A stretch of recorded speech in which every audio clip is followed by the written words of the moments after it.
వెళ్తున్నాం? Hi friends, new year కి వెళ్తున్నాం.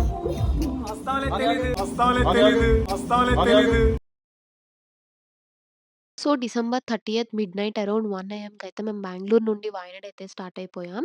ఎందుకంత మిడ్‌నైట్ స్టార్ట్ అవుతున్నారు అంటే, సో దట్ మనం ఈజీగా ట్రాఫిక్‌ని అవాయిడ్ చేయొచ్చని. ఆబ్వియస్‌లీ నైట్ టైమ్ ట్రావెలింగ్ అంటే దానికొక డిఫరెంట్ వైబ్ ఉంటది గదా! సో ఇంకా మేము కూడా ట్రావెలర్‌లోని మంచిగా పాటలు పాడుకుంటూ మా జర్నీనైతే స్టార్ట్ చేసేసాం. మార్నింగ్ అరౌండ్ 7:30 ఏఎంకి అయితే మేము వాయనాడ్‌లో మా స్టేకయితే రీచ్ అయిపోయాము. మా స్టే కోసం మేమైతే ఆల్మోస్ట్ 1 మంత్ ముందే అడ్వాన్స్ బుకింగ్ చేసుకున్నాము. ఎందుకంటే న్యూ ఇయర్ టైమ్ కాబట్టి మనకంత ఈజీగా రూమ్స్ అయితే దొరకవు మంచివి. సో ఇంకా క్విక్‌గా చెక్ ఇన్ చేసేసి ఫాస్ట్‌గా రెడీ అయిపోయా. ఎందుకంటే మీకు మా స్టేని ఒక మినీ టూర్‌లా చూపించాలి అని. ఇది మా విల్లా ఎంట్రన్స్. సో యాక్చువల్‌గా మేమైతే ప్రైవేట్ విల్లా ఇంక్లూడింగ్ పూల్ అయితే తీసుకున్నాము. ప్లేస్ మాత్రం చాలా కామ్‌గా ఫుల్ గ్రీనరీతో చాలా బావుండే. ఈ ప్రైవేట్ విల్లాకైతే కిందన 2 రూమ్స్, పైన 2 రూమ్స్ ఇచ్చారనమాట. సో యాక్చువల్లీ మేము 12 మెంబర్స్. సో ఈచ్ రూమ్‌లో 3 మెంబర్స్ అడ్జస్ట్ అయినా సరే it's more than enough for us. పైనున్న 2 రూమ్స్‌లో ఇదొకటి which is a very big one and this room is for 5 people. Actually రూమ్స్‌లో ఇది హైలైట్ రూమ్ కూడా. బట్ అప్పటికే మా వాళ్ళు రెడీ అయిపోయి రూమ్ లాక్ చేసేసి కిందకు వెళ్ళిపోయారు. So I didn't get a chance to record it unfortunately. So పైనున్న 2 రూమ్స్‌కి మధ్యనున్న కామన్ ఏరియా ఇది. ఇక్కడ సిట్టింగ్ అరేంజ్‌మెంట్ కూడా ఇచ్చారు which is very nice and this is my room. ఈ రూమ్ అయితే మేము 3 మెంబర్స్ షేర్ చేసుకున్నాం. And ignore the mess guys. నా ఫ్రెండ్స్ కూడా ఆల్మోస్ట్ ఇద్దరు రెడీ అయిపోయారు. So yeah! This is my outfit for the day. Winter కాబట్టి ట్రిప్ కోసం ఆల్మోస్ట్ అన్ని వింటర్ వేరే షాప్ చేశాను. And honestly this cardigan is very cute especially a small flower detail on it. Finally మేము ready అయిపోయాం guys. Our girly gang is ready. So ఇంకా ఇప్పుడైతే కిందకు వెళ్తున్నా. కిందనున్న 2 రూమ్స్ చూపించడానికి. కిందనున్న 2 రూమ్స్‌కి కామన్ హాల్ కూడా ఇచ్చారు. అది కూడా చాలా స్పేషియస్‌గా ఉంది. కానీ ఆ రూమ్స్ లోపల చూపించడం మళ్ళీ కుదరలేదు. ఎందుకంటే వాళ్ళు డోర్ లాక్ చేసుకొని రెడీ అవుతున్నారు కాబట్టి. ఓవరాల్‌గా చెప్పాలంటే మా స్టే చాలా కామ్, కంఫర్టబుల్ అండ్ పీస్‌ఫుల్‌గా ఉంది. ఇంకా స్పెషల్ ఏంటంటే మా విల్లా అపోజిట్‌లోనే సేమ్ మేనేజ్‌మెంట్ వాళ్ళది ఒక కామన్ విల్లా కూడా ఉంది. అక్కడ common swimming pool, dining area, rain dance space ఇంకా క్యాంప్ ఫైర్ సెటప్ కూడా ఉన్నాయి. సో ఇంకెలానో మా వాళ్ళు రెడీ అవుతున్నారు కదా అని చెప్పి అలా అక్కడ ఎక్స్‌ప్లోర్ చేస్తున్నాము. ఇంక అందరూ రెడీ అయిపోయాక ఫుల్ జోష్ అండ్ ఎక్సైట్‌మెంట్‌తో మా స్టే నుండి అయితే ఫస్ట్ స్టార్ట్ అయిపోయాం. మీరు అనుకుంటున్నారేమో ఫస్ట్ ప్లేస్ చూడడానికి వెళ్తున్నామని. కానీ ముందుగా ప్రాపర్ బ్రేక్‌ఫాస్ట్ చేయడానికి వెళ్తున్నాం. ఆబ్వియస్‌లీ డే స్టార్ట్ అవ్వాలంటే ఎనర్జీ కూడా ఇంపార్టెంట్ కదా! So yeah! మా స్టేని సుల్తాన్ బത്തേరి లొకాలిటీలో తీసుకున్నాము. అక్కడ నుండి మైసూర్ వెజ్ కెఫేకి వెళ్ళాం బ్రేక్‌ఫాస్ట్ కోసం. Which took us just 10 minutes from our stay. వెళ్ళగానే ఫస్ట్ మంచిగా హాట్ వాటర్ సర్వ్ చేశారు. యాక్చువల్లీ కేరళలో మీరు ఎక్కడ రెస్టారెంట్‌కి వెళ్ళినా ఇలానే hot water or herbal water ఇవ్వడం చాలా కామన్. సో ఆ కెఫేలో మైసూర్ మసాలా దోస స్పెషల్ అని చెప్పారు. సో వితౌట్ సెకండ్ థాట్ నేనైతే అదే ఆర్డర్ చేశాను. And honestly it was so good. Chutneys అయితే మన ఆంధ్ర, తెలంగాణ స్టైల్ లానే అనిపించాయి. Which made it even better. ఎలా ఉంది జెన్యా? Nice guys.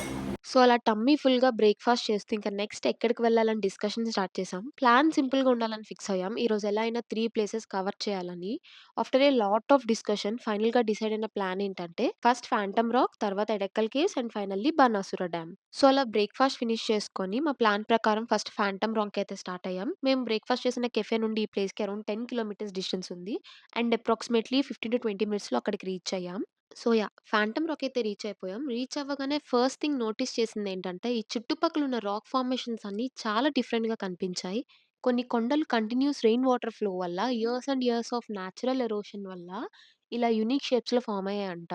అండ్ ఈ రాక్‌కి ఫాంటమ్ రాక్ అని నేమ్ రావడానికి రీజన్ ఏంటంటే, డిస్టెన్స్ నుండి చూస్తే ఇది ఆల్మోస్ట్ ఒక హ్యూమన్ స్కల్ షేప్‌లా కనిపిస్తుంది. అందుకే లోకల్స్ అండ్ టూరిస్ట్స్ ఇది చాలా ఇంట్రెస్టింగ్‌గా ఫీల్ అవుతారు. ఈ ప్లేస్ స్పెషాలిటీ మాత్రం రాక్ ఒక్కటే కాదు, పైనుండి కనిపించే 360 డిగ్రీ వ్యూ. మనం ఫాంటమ్ రాక్ దగ్గరికి వెళ్లి కూడా చూడొచ్చు. దానికి 2 డిఫరెంట్ రూట్స్ ఉన్నాయి. ఫస్ట్ రూట్‌లో మనం కిందకి దిగి మళ్ళీ పైకెక్కాలి. నేను ఫస్ట్ ఆ వే నుండి వెళ్ళడానికి ట్రై చేశాను కానీ, అక్కడ డ్రై సాయిల్ చాలా ఎక్కువుంది. అది వెరీ స్లిప్పరీగా ఉంది. ఈ వీడియో క్లిప్‌లో మీరు చూసినట్టయితే ఆల్రెడీ కొంతమంది అక్కడ పైకైతే ఎక్కుతున్నారు. మా వాళ్ళైతే కాదు. సో, సేఫ్టీ కోసం ఇంకొక సైడ్‌లో ఉన్న రాక్ బేస్ రూట్‌ని చూజ్ చేసుకున్నాం. ఆ రూట్ మాత్రం కొంచెం స్టేబుల్ అండ్ కంపారిటివ్‌లీ సేఫ్‌గా అనిపించింది. సో, ఆ సైడ్ నుండి స్లోగా, కేర్‌ఫుల్‌గా మేము పైకి క్లైంబ్ చేయడం అయితే స్టార్ట్ చేసాం. కొంచెం ముందుకు వెళ్ళాక వ్యూ గ్రాడ్యుయల్‌గా ఓపెన్ అవ్వడం స్టార్ట్ అయింది. Which is very beautiful. ఇంకా కొంచెం పైకి వెళ్ళాక అందరం మంచిగా ఫోటోస్ అండ్ వీడియోస్ తీసుకున్నాం. ఈ వ్యూని యాక్చువల్లీ ఎక్స్‌ప్లెయిన్ చేయడం కొంచెం కష్టమే కానీ మీరు కూడా ఒక లుక్ వేసేయండి ఇంకా.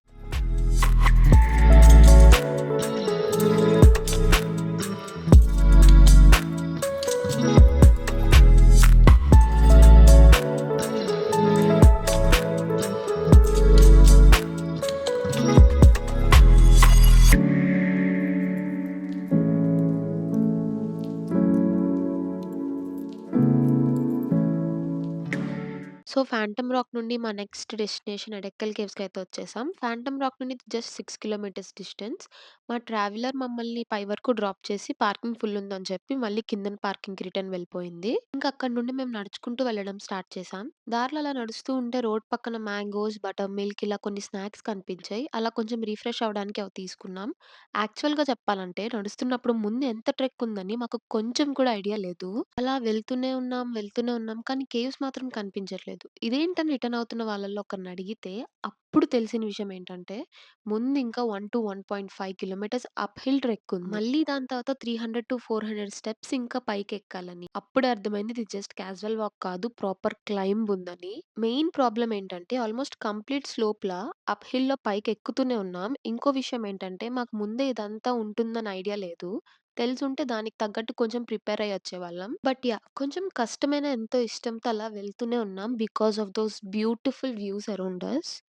I think we're almost arrived అనుకుంటున్నాం. ఇంకా తెలీదు వచ్చామో లేదో. ఒక 20 మినిట్స్ నుంచి కంటిన్యూస్గా పైకి నడుస్తూనే ఉన్నాం. ప్లీజ్ గైస్ సబ్స్క్రైబ్ మా సబ్స్క్రైబ్ ఛానల్ టికెట్ తీసుకోండి. సో, ఆల్మోస్ట్ 20-25 మినిట్స్ పైకి నడిచిన తర్వాత ఫైనల్లీ టికెట్ కౌంటర్ అయితే కనిపించింది. ఆ టికెట్ కౌంటర్ తర్వాత నుండి నేను ముందు మెన్షన్ చేసిన 300-400 స్టెప్స్ అయితే స్టార్ట్ అవ్వడం బిగిన్ అయ్యాయి. ఇప్పుడే తెలుసుకున్నాం గైస్. ఇంకొక 30 మినిట్స్ ఉన్నారంట. అక్కడ 2 కేవ్స్ ఉన్నాయంట. ఒకటి స్మాల్ కేవ్, ఇంకోటి బిగ్ కేవ్ అంట. ఆల్మోస్ట్ 30-45 మినిట్స్ ఇంకా టైం పడుతుందని చెప్పారు. Actually we're not prepared. Steps కొంచెం ఎక్కిన తర్వాత ఫస్ట్‌గా మనకొక చిన్న కేవ్ కనిపిస్తది. ఈ ఫస్ట్ కేవ్‌కి ఎంట్రన్స్ మాత్రం చాలా నారోగా ఉంటది. ఆల్మోస్ట్ ఒక స్మాల్ గ్యాప్ లాగా.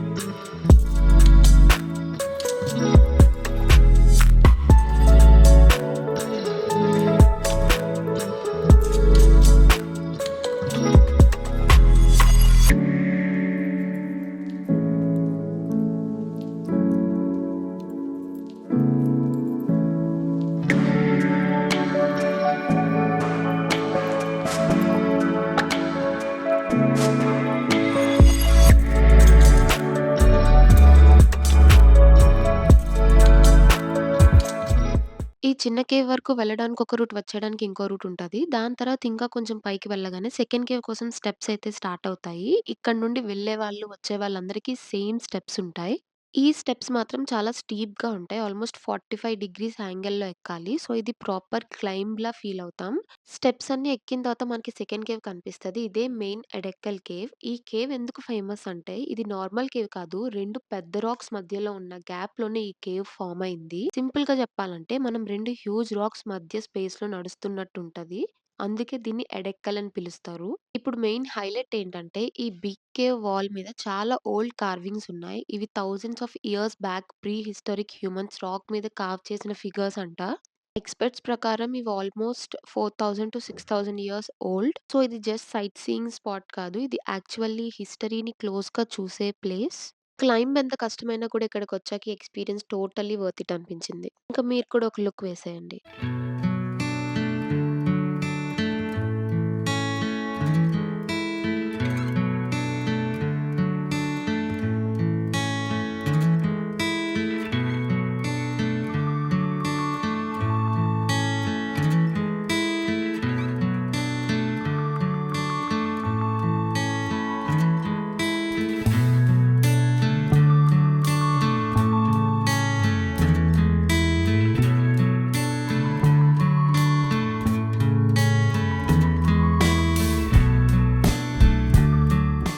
సో, ఎడెక్కల్ కేవ్స్ నుండి డైరెక్ట్‌గా మా నెక్స్ట్ డెస్టినేషన్ బాణాసుర డ్యామ్‌కైతే స్టార్ట్ అయిపోయాం. యాక్చువల్లీ లంచ్ చేయాలని అనుకున్నాం కానీ అప్పటికే టైం అరౌండ్ 3:30 పీఎం అయిపోయింది. బాణాసుర డ్యామ్ 5 పీఎంకి క్లోజ్ అవుతుంది. ఇంక ఎడెక్కల్ కేవ్స్ నుండి బాణాసుర హిల్స్ వరకు అరౌండ్ 45 కిలోమీటర్స్ డిస్టెన్స్ ఉంది.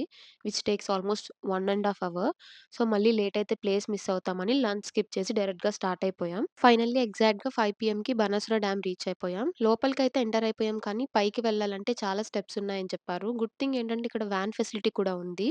అప్పటికే లేట్ అయిపోయి అయిపోయింది. ఇంకా చీకటి కూడా స్టార్ట్ అవుతుందని మేము స్టెప్స్ స్కిప్ చేసి వ్యాన్ టికెట్స్ తీసుకున్నాం. ఎంట్రన్స్ టికెట్ సెపరేట్, ఈ వ్యాన్ రైడ్‌కి సెపరేట్ అమౌంట్ ఉంది. టికెట్స్ తీసుకొని ఆ వ్యాన్ కోసం లైన్‌లో వెయిట్ చేస్తున్నాం. వ్యాన్ వచ్చి పికప్ చేసుకొని మనల్ని పైకి తీసుకెళ్ళి డ్రాప్ చేస్తుంది. ఇక్కడ జస్ట్ 3-4 మినిట్స్ అంతే. ఆల్మోస్ట్ 5 మినిట్స్ లోపలే మనల్ని పైన డ్రాప్ చేసేస్తారు. యాక్చువల్లీ ఆ వెయిట్ చేసే టైంలో స్టెప్స్ ఎక్కేసి పైకి వెళ్ళిపోవచ్చేమో అనిపించింది. బట్ ఎనీవేస్ పైకి వెళ్ళాక వ్యూ మాత్రం చాలా బావుంది. మేము ఈవినింగ్ టైమ్‌లో వెళ్ళడం వల్ల ఫుల్‌గా కూల్ బ్రీజ్, చుట్టూ ఉన్న కొండలు, అసలు ప్లేస్ చాలా బ్యూటిఫుల్‌గా అనిపించింది. బనాసుర డ్యామ్ స్పెషల్ ఏంటంటే, ఇది India's largest and Asia's second largest earthen rock fill dam అనమాట.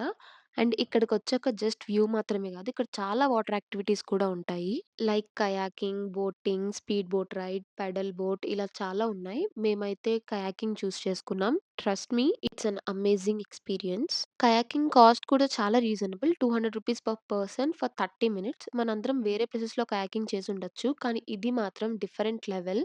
చుట్టూ బనాసుర హిల్స్ వాటర్ మధ్యలో కొంచెం దూరంలో చిన్న చిన్న ఐలాండ్స్ కూడా కనిపిస్తుంటాయి. అసల ఆ వ్యూ మధ్యలో కయాకింగ్ చేస్తుంటే టైం ఎలా వెళ్ళిపోయిందో కూడా తెలియలేదు. మా ఫ్రెండ్స్ అందరం చాలా అంటే చాలా బాగా ఎంజాయ్ చేసాం. హానెస్ట్‌లీ చెప్పాలంటే ఇది పర్ఫెక్ట్ ఎండింగ్‌లా అనిపించింది for the last day of 2025.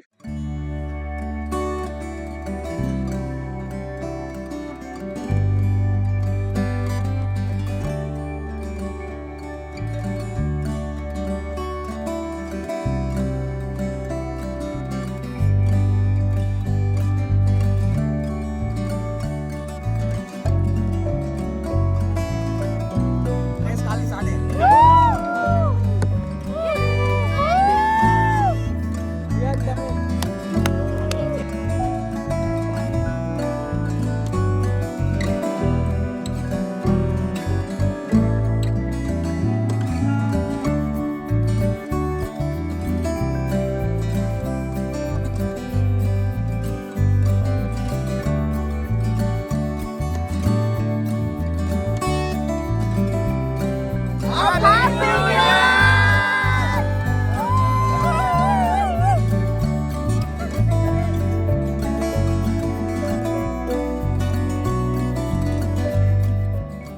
ఇంక అక్కడి నుండి డైరెక్ట్‌గా మా స్టే దగ్గరున్న 'జూబ్లీ' అనే రెస్టారెంట్‌కి వెళ్ళిపోయాం. ఫస్ట్ ఫిష్ ఫ్రై ఆర్డర్ చేసాం. హానెస్ట్‌లీ చెప్పాలంటే 10/10 ఇవ్వచ్చు. నెక్స్ట్ ప్రాన్స్ ఫ్రై, దీనికి కూడా 9/10 ఇవ్వచ్చు. తర్వాత parathas and chicken curry order చేసాం. కానీ కర్రీ టేస్ట్ మాత్రం బాలేదని చెప్పాలి. ఇంకా చికెన్ బిర్యానీ కూడా ఆర్డర్ చేసాం. ఇది చూస్తేనే ఇది బాలేదన్న విషయం మీకు ఆల్రెడీ అర్థమైపోయి ఉంటది. ఇంకా రూమ్‌కి వెళ్లి అందరం ఫ్రెష్ అయిపోయాం. తర్వాత ఇదేదో 12 గ్రేప్ మేనిఫెస్టేషన్ అని చెప్పారు. అంటే న్యూ ఇయర్ స్టార్ట్ అవ్వగానే టేబుల్ కింద కూర్చొని 12 గ్రేప్స్ తింటూ రాబోయే 12 మంత్స్ కోసం 12 విషెస్ అనుకోవాలంట. సో, అందుకే ఒక్కో గ్రేప్‌కి ఒక్కో విష్ అనుకుంటూ అలా ఫన్‌గా చేసాం.